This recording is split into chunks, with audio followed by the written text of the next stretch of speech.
જય જોહાર, જય આદિવાસી, જય ભીમ। મહીસાગરના કલેક્ટરે થોડા દિવસો પહેલા જ આદિવાસી સમાજ પર ટિપ્પણી કરી હતી અને કહ્યું હતું કે એટ્રોસિટી એક્ટની 90% ફરિયાદ ખોટી હોય છે। એના વિરોધમાં ચેતરભાઈની સાથે આવતીકાલે સંવિધાન દિવસે લુણાવાડા ખાતે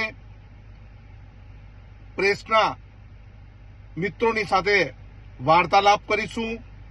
ત્યારબાદ કલેક્ટરશ્રીને પૂછવા જઈશું કે તમે કયા આધાર પુરાવા હેઠળ આ વાત કરી છે અને તમારી પાસે આધાર પુરાવા ન હોય તો તમે કઈ રીતે આ વાત કરી શકો, એમને પૂછવા માટે જઈશું। ત્યારબાદ સૌ ભેગા મળીને સંવિધાન દિવસની ઉજવણી કરવાના છે અને આ સંવિધાન દિવસની ઉજવણી કરવા તેમજ કલેક્ટરશ્રી પાસે જવાબ માંગવા માટે આપણે સૌએ જવાનું છે। સૌને જય આદિવાસી, જય ભીમ।